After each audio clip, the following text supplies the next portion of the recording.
പുത്തൻ ഹോണ്ട അടിച്ചോട്ടോ. പുത്തൻ ഹോണ്ട എന്ന് പറഞ്ഞു കഴിഞ്ഞാൽ ക്ലച്ച് കാണിച്ചു തരാം. വേണ്ട, ലൈനർ എവിടെ എത്തിയിട്ടില്ല, തൊട്ടിട്ടില്ല, അങ്ങനത്തെ ഒരു വിഷയം. ക്രാങ്ക് പിസ്റ്റൺ കണ്ടോ, പിസ്റ്റണിൻ്റെ ഒന്നും ഒരു വകയ്ക്ക് തേയ്മാനം വന്നിട്ടില്ല എന്ന് പറഞ്ഞാൽ അങ്ങനത്തെ സാധനം.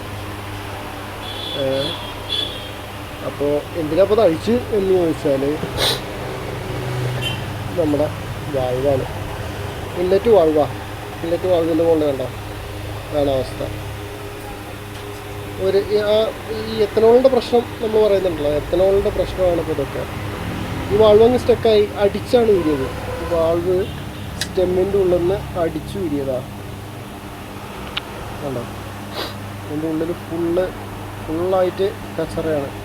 അപ്പോൾ അത് സ്റ്റക്കായി പോയി അത് ഓപ്പണായിട്ട് അങ്ങനെ നിൽക്കും. കംപ്രഷൻ കിട്ടില്ല, സ്റ്റാർട്ടിങ് കിട്ടില്ല, അങ്ങനെയുള്ള പ്രശ്നങ്ങൾ അങ്ങനെ അഴിച്ചെടുത്തതാണ്. ഇനിയിപ്പോൾ അത് ക്ലീൻ ചെയ്ത് സെറ്റ് ചെയ്യണം. അതാണ് എത്തനോളിൻ്റെ ഗുണം.